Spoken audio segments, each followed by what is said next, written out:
카서 밀러는 틀에 얽매이지 않고 거칠게 깎은 외관과 관련하여 스페인 카탈로니아 바르셀로나에 있는 모더니즘 건물입니다. 건축가 안토니 고디가 설계한 마지막 개인주택으로 1906년에서 1912년 사이에 지어졌습니다. 이 건물은 1906년 페어 밀러 CA.ES와 그의 아내 로저 세기만 CA에 의해 의뢰되었습니다. 당시에는 물결 모양의 석재 외관, 뒤틀린 연철 발코니, 조제프 머리어 조졸의 디자인 때문에 논란이 되었습니다. 몇 가지 구조적 혁신에는 자립형 석재 외관, 자유계획 바닥, 지하 차고 및 옥상의 멋진 테라스가 포함됩니다. 1984년에는 유네스코에 의해 세계문화유산으로 지정되었습니다. 2013년부터 펀데이시오 캐털로니어 라 페드레러의 본부로 활동하고 있으며 카서 밀러의 건물 방문, 전시회 및 기타 문화 및 교육 활동을 관리합니다. 건축 역사. 건축가 안토니 가우디 1세 코르네는 1852년 6월 25일 스페인 카탈루냐에서 태어났다. 가우디는 어렸을 때 류머티즘을 앓는 등 건강이 좋지 않았습니다. 이 때문에 그는 리우돔스에 있는 여름 별장에서 오랜 시간 휴식을 취할 수 있었다. 이곳에서 그는 많은 시간을 야외에서 보내며 자연을 깊이 연구할 수 있었습니다. 이것은 앞으로 그의 건축에 큰 영향을 미친 것 중 하나가 될 것입니다. 가우디는 매우 실용적인 사람이었고 그의 핵심은 장인이었습니다. 그는 작품에서 충동을 따르고 창의적인 계획을 현실로 바꾸었습니다. 생생한 상상력과 함께 새로운 스타일을 수용하는 그의 개방성은 새로운 건축 스타일을 형성하는 데 도움이 되었고 결과적으로 건축의 한계를 뛰어넘는 데 도움이 되었습니다. 오늘날 그는 현대 건축 양식의 선구자로 간주됩니다. 1870년, 가우디는 건축을 공부하기 위해 바르셀로나로 이주했다. 그는 번뜩이는 재능을 보인 일관성 없는 학생이었습니다. 졸업하는 데 8년이 걸렸는데 이는 건강 합병증, 군 복무 및 기타 활동으로 인해 이루어졌습니다. 학업을 마친 후 그는 정원, 조각 및 기타 모든 장식 예술을 디자인하는 다작의 건축가가 되었습니다. 가우디의 가장 유명한 작품은 여러 건물로 구성되어 있습니다. 파어케이 구엘, 팔라시오 구엘, 카사 밀라, 카사 비센스. 그는 또한 라 서그라더 퍼밀리어의 지하실과 성탄절 파사드에 대한 그의 작업으로 유명합니다. 당시 가우디의 작품은 대담하고 혁신적인 솔루션으로 찬사와 비판을 동시에 받았습니다. 가우디는 1926년 6월 7일에 전차에 치여 부상을 입었다. 그는 나중에 1926년 6월 10일 73세의 나이로 부상으로 인해 병원에서 사망했습니다. 그가 죽은 지 몇 년 후, 그의 명성은 비평가와 일반 대중 모두에게 유명해졌습니다. 건물 소유주 1910년 카서 밀러의 소유자 페어 밀러의 초상화 로저 세지몬, 페레 밀라의 배우자 카서 밀러는 로저 세지몬과 그녀의 남편 페어 밀러를 위해 지어졌습니다. 로저 세지몬은 과테말라의 커피 농장으로 재산을 모은 인디아니 또는 아메리카노 또는 아메리카 대륙에서 돌아온 전 식민지 개척자인 조제프 과어디올러의 부유한 미망인이었습니다. 그녀의 두 번째 남편인 페어 밀러는 화려한 라이프 스타일로 유명한 개발자였습니다. 건설 과정 카서 밀러 건설 중 1905년 밀러와 세지먼은 결혼했고 6월 9일 로저 세지먼은 퍼세이오 더 그라시어 92에 위치한 1835평방미터의 면적을 차지하는 정원이 있는 집을 구입했습니다. 9월에는 가우디에게 메인층에 살고 나머지 아파트를 임대할 생각으로 새 집을 지어달라고 의뢰했습니다. 1906년 2월 2일 이 프로젝트는 바르셀로나 시의회에 제출되었고 카서 베트로의 경우와 같이 기존 건물을 개조하는 대신 기존 건물을 철거하는 작업이 시작되었습니다. 건물은 1910년 12월에 완공되었으며 주인은 가우디에게 1911년 10월 시의회가 승인 한 메인층에 거주할 수 있는 증명서를 만들어 달라고 요청했고 부부는 이사했습니다. 1912년 10월 31일 가우디는 자신의 계획과 지시에 따라 공사가 완료되었으며 집 전체를 임대할 준비가 되었다는 증명서를 발급했습니다. 비평가와 논쟁. 이 건물은 가우디가 많은 비판을 받았던 전통적인 스타일의 규칙을 존중하지 않았습니다. 우선 라 페드레라라는 이름은 사실 그 특이함을 못마땅하게 여긴 시민들이 붙인 별명이다. 건물의 독특한 구조와 건물 건축가와 페어 밀러의 관계는 바르셀로나 사람들과 당시의 많은 유머러스한 출판물의 조롱의 대상이 되었습니다. 가톨릭 상징. 1906년 건축 계획의 첫 번째 초안의 일부로 상부 외관에 장착된 조각품을 보여줍니다. 가톨릭 신자이자 성모 마리아의 신자인 가우디는 카사 밀라를 영적 상징으로 계획했습니다. 명백한 종교적 요소로는 처마 장식의 묵주와 계획된 마리아 동상, 특히 묵주기도의 성모상과 두 명의 대천사인 성 미카엘과 성 가브리엘의 발채문이 포함됩니다. 그러나 카서 밀러는 완전히 가우디의 사양에 맞게 지어지지 않았습니다. 지방정부는 도시의 높이 기준을 초과하는 요소의 철거를 명령하고 많은 건축 법규 위반에 대해 밀러스에게 벌금을 부과했습니다. 세마나 트라기카, 세메너 트레지커가 도시에서 성직주의가 발발한 후 밀라는 종교 조각상을 버리기로 신중하게 결정했다. 가우디는 그 계획을 포기할 것을 고려했지만 한 사제가 그를 설득하여 계속하게 하였습니다. 소유권 변경. 1910년 카서 밀러의 내부. 1940년 밀라는 사망했다. 세지먼은 1946년 피오 로버트 러포워터의 가족과 협력하여 란더 더 센트 안토니 CA의 백화점으로 유명한 조제프 볼브 아이 펄리스에게 1800만 페세타의 부동산을 매각했습니다. 캄페니어 임모벌리에리어 프로벤저 4 CIPSA가 건물을 관리하기 위해 설립되었습니다. 로저 세지먼은 1964년 사망할 때까지 메인 플로어에서 계속 살았습니다. 1914년 카사 밀라. 새 주인은 카러 더 프로번서 CA를 마주보고 있는 1층을 원래 2개 대신 5개의 아파트로 나누었습니다.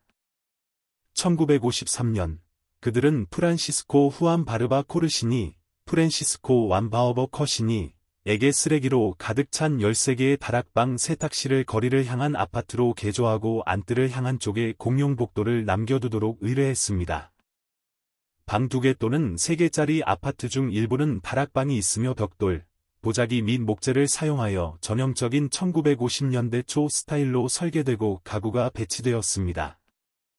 페드레러 체어 CA와 같은 가구는 이로 사리넨의 작품을 연상시킵니다.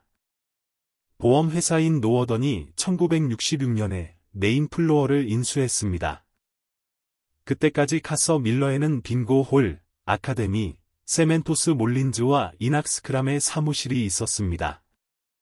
유지 보수 비용이 높았고 소유주는 건물이 황폐해지도록 방치하여 1971년에 돌이 헐거워졌습니다. 조제프 앤탄 코머즈는 원래 디자인을 존중하면서 특히 안뜰의 그림을 긴급 수리했습니다. 복구. 음산한 갈색으로 다시 칠해진 후 건물의 색상은 1980년대에 복원되었습니다. 가우디의 작품은 1969년 7월 24일 역사적, 예술적 기념물로 지정되었습니다. 카사 밀라는 1980년대 초반에 상태가 좋지 않았습니다. 그것은 황량한 갈색으로 칠해져 있었고 많은 내부 색 구성표가 버려지거나 악화될 수 있었지만 원래의 많은 색상을 복원하는 것을 포함하여 복원되었습니다. 1984년에 이 건물은 가우디의 작품 중 일부를 포함하는 세계 문화유산의 일부가 되었습니다. 바르셀로나 시의회는 1992년 올림픽 유치를 위해 메인층을 사무실로 임대하려고 했습니다. 마침내 1986년 크리스마스 전날 카이시아 카탈루냐는 라 페드레라를 9억 페세타에 샀다. 1987년 2월 19일 시급히 필요한 건물 외관의 복원과 청소 작업이 시작되었다. 이 작업은 건축가 조저프 에밀리오 허넨데즈 크라스와 라파이엘 빌러가 수행했습니다. 개조된 메인 플로어는 1990년 바르셀로나 문화 올림피아드의 일환으로 문을 열었습니다. 바닥은 익셈펠의 모더니즘을 보여주는 전시실이 되었습니다. 디자인 건물은 1620스퀘어 미터의 층당 1323스퀘어 미터입니다. 가우디는 사그라다 파밀리아, 서그라더 퍼밀리어에 있는 그의 작업실에서 첫 번째 스케치를 했습니다. 그는 집을 외부와 내부 모두 일정한 곡선으로 설계하여 괴선 기하학과 자연주의적 요소를 통합했습니다. 안뜰 카서 밀러는 두 개의 건물로 구성되어 있으며 9층, 즉 지하층, 지상층, 메자닌, 메인 또는 고귀한 층, 4개의 상층 및 다락방의 9층의 빛을 제공하는 두 개의 안뜰을 중심으로 구성되어 있습니다. 지하실은 차고, 메인층은 밀러스 1323스퀘어미터의 아파트의 거주지로 나머지는 20개 이상의 아파트로 구성되었습니다. 결과 레이아웃은 안뜰의 모양과 크기가 다르기 때문에 비대칭 8초 모양입니다. 다락방에는 세탁실과 건조 공간이 있어 건물의 단열 공간을 형성하고 동시에 지붕의 높이를 결정했습니다. 건물의 가장 주목할 만한 요소 중 하나는 채광창, 계단 출구, 선풍기 및 굴뚝으로 장식된 지붕입니다. 석회, 깨진 대리석 또는 유리로 덮인 벽돌로 구성된 이러한 모든 요소는 특정 건축 기능을 가지고 있지만 건물에 통합된 실제 조각이기도 합니다.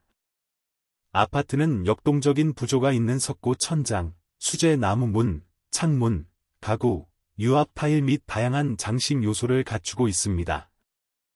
계단은 서비스 입구로 의도되었으며 가우디가 눈에 띄는 내부 계단을 추가한 고귀한 층을 제외하고 엘리베이터로 아파트에 주로 접근할 수 있습니다.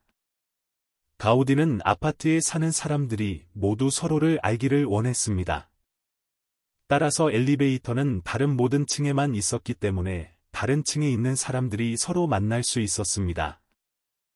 구조 카서 밀러 벨커니는 곡선형 철제 빔으로 지지되는 자립형 석재 외관을 보여줍니다. 카서 밀러는 자립형 석조 외관이 특징이며 이는 하중을 견디는 벽이 없다는 것을 의미합니다. 파사드는 각 층의 둘레를 둘러싸고 있는 곡선형 철제 빔을 통해 각 층의 내부 구조와 연결됩니다. 이 건축 시스템은 한편으로는 주택의 빛을 제공하는 정면의 큰 계구부를 허용하고 다른 한편으로는 다른 층의 자유로운 구조를 허용하므로 건물의 안정성에 영향을 미치지 않고 내부 벽을 추가하고 철거할 수 있습니다. 이를 통해 소유자는 마음대로 마음을 바꾸고 문제없이 집의 내부 레이아웃을 수정할 수 있습니다. 건설적이고 장식적인 아이템 정면 외관은 1층의 게러프 메시프와 더 높은 수준의 빌레프런 채석장에서 나온 큰 석회암 블록으로 구성되어 있습니다. 블록은 모델의 투영 플롯을 따르도록 절단된 다음 해당 위치로 들어 올려 주변 조각의 연속적인 곡선으로 정렬되도록 조정했습니다. 라 페드레러의 창문은 전체 외관 디자인의 필수적인 부분입니다. 가우디는 건물로 들어올 수 있는 자연광의 양을 최적화하도록 설계된 창문의 크기를 다양하게 만들었습니다. 외부에서 볼 때 건물은 구불구불한 돌 바닥이 있는 6층 블록의 본체, 파도와 유사한 다른 곡선, 더 부드러운 질감과 더 하얀 색상으로 블록을 뒤로 설정하고 마지막으로 엠브레이저즈처럼 보이는 작은 구멍, 마지막으로 지붕의 몸체. 가우디의 원래 외관은 낮은 수준의 철제 구조물 중 일부가 제거되었습니다. 1928년 재단사 모젤러는 라 페드레러의 첫 번째 매장을 열었고 발을 없앴습니다. 20세기 중반에는 연철이 거의 중요하지 않았기 때문에 이것은 누구에게도 관심이 없었습니다. 철공품은 몇 년 후 미국인들이 그 중 하나를 모머에 기증하여 전시될 때까지 잃어버렸습니다. 1987년에 시작된 복원 계획과 함께 파사드는 쓰러진 돌 조각과 다시 결합되었습니다. 원본의 충실도를 존중하기 위해 빌레프런 채석장에서 재료를 얻었지만 그때까지 더 이상 작동하지 않았습니다. 홀과 안뜰 이 건물은 로비가 너무 닫히고 어둡다는 문제를 해결하기 위해 완전히 독창적인 솔루션을 사용합니다. 개방적이고 통풍이 잘 되는 안뜰은 대중교통 장소를 제공하며 건물에 접근하는 사람들이 직접 볼 수 있습니다. 패시그 더 그라시어와 프로방스 거리에는 두 개의 파티오가 있습니다. 안뜰, 파티오.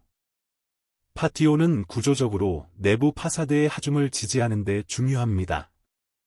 안뜰의 바닥은 주철 기둥으로 지탱되어 있습니다. 안뜰에는 전통적인 타원형 빔과 대들보가 있지만 가우디는 자전거의 스포크처럼 방사형 빔이 늘어난 두 개의 동심원 원통형 빔을 사용하는 독창적인 솔루션을 적용했습니다. 그들은 빔 외부의 위와 아래의 두 지점으로 점을 형성하여 중앙 대들보의 기능을 키스톤으로 만들고 동시에 장력과 압축으로 작동합니다. 이 지지된 구조는 직경이 12피트이며 고딕 양식의 지하실과 분명히 닮은 건물의 영혼으로 간주됩니다. 중앙 장식은 조셉 마리아 카란델, 조제프 머리어 커렌델, 이 조선소에서 제작한 것으로 그는 가우디의 의도를 생명의 배의 키를 나타내는 것으로 해석하여 스티어링 휠을 복사했습니다. 내부, 게이트.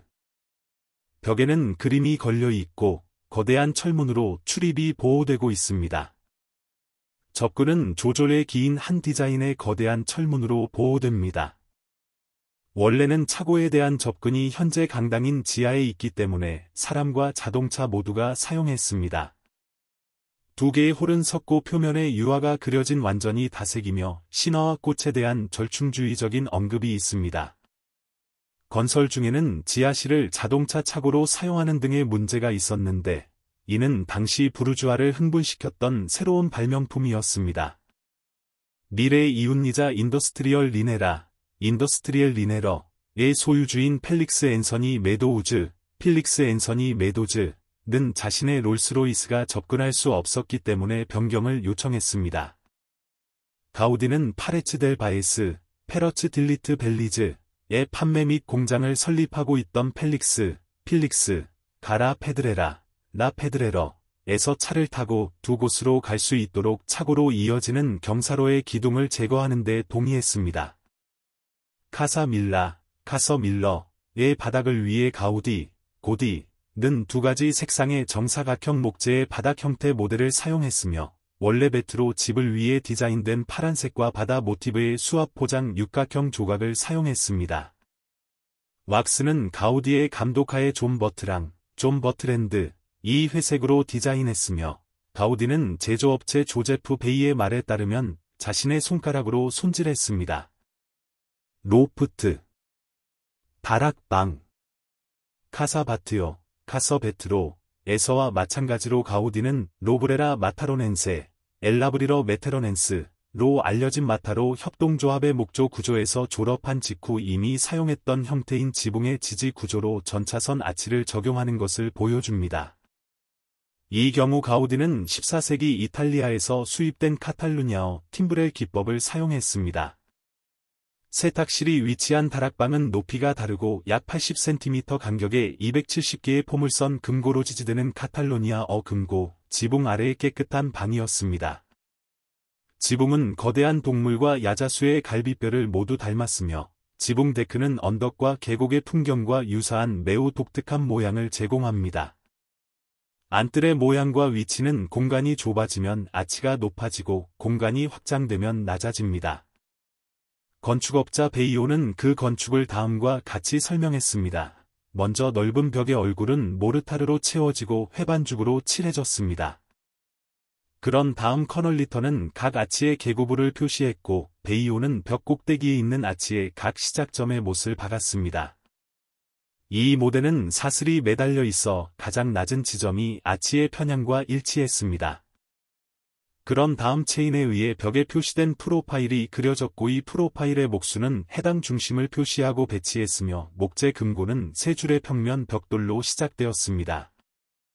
가우디는 쇠기돌에 있는 모든 금고를 연결하는 벽돌에 세로 축을 추가하고 싶었습니다. 지붕과 굴뚝. 카서 밀러 지붕 건축, 에스펜터 브록시즈, 마녀 겁쟁이로 알려진 굴뚝 26. 라 라 페드레러, 옥상에서 가우디, 고디가 작업한 것은 팔라우 구엘, 펄라우 구엘에서의 경험을 더욱 혁신적인 솔루션과 결합하여 이번에는 더 많은 바디, 더 두드러지고 더 적은 다색성을 가진 형태와 볼륨을 만들어냈습니다. 옥상에는 6개의 채광창 2계단 출구, 그중 4개는 깨진 도자기로 덮여 있었고 일부는 가우디의 전형적인 이중 십자가로 끝났습니다. 여러 그룹의 28개의 굴뚝, 건물의 공기를 재생하는 기능이 있는 2개의 반쯤 숨겨진 통풍구, 그리고 정면으로 배출되는 4개의 돔, 계단에는 물탱크도 있습니다. 그중 일부는 달팽이 모양입니다. 굴뚝이 채광창을 보호하는 것처럼 보이기 때문에 시인 페어 김페러가 전사의 정원이라고 불렀던 라 페드레러의 계단식 지붕은 가우디, 텔레비전 안테나 및 공간을 저하시킨 기타 요소. 보건공사는 대리석 파편과 깨진 발렌시아 타일로 덮인 굴뚝과 채광창의 화려함을 되찾았습니다.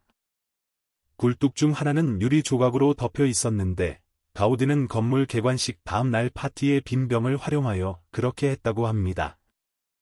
그것은 20세기 초의 샴페인 병의 기초로 복원되었습니다. 수리 작업을 통해 얼디커나의 석재로 만든 돌출부와 타일 조각의 원래 영향을 복원할 수 있었습니다. 이 전체 세트는 파사드보다 더 화려하지만 여기서는 크림 같은 톤이 지배적입니다. 가구. 건물의 내부 장식, 2005년 사진, 은 페인트와 가구가 모두 여러 번 변경되었습니다. 2008년 가구. 가우디는 카사바티오에서 그랬던 것처럼 메인 플로어를 위해 특별히 가구를 디자인했습니다. 이는 모더니즘의 필수적인 아트워크 그 자체의 컨셉으로 건축가는 구조와 파사드, 장식의 모든 세부 사항, 가구 디자인 및 램프, 화분, 바닥 또는 천장과 같은 액세서리와 같은 글로벌 문제에 대한 책임을 맡았습니다. 이것은 세지몽과의 또 다른 마찰 지점이었는데 그녀는 그녀의 스타인웨이 피아노를 놓을 직선 벽이 없다고 불평했다. 가우디의 대답은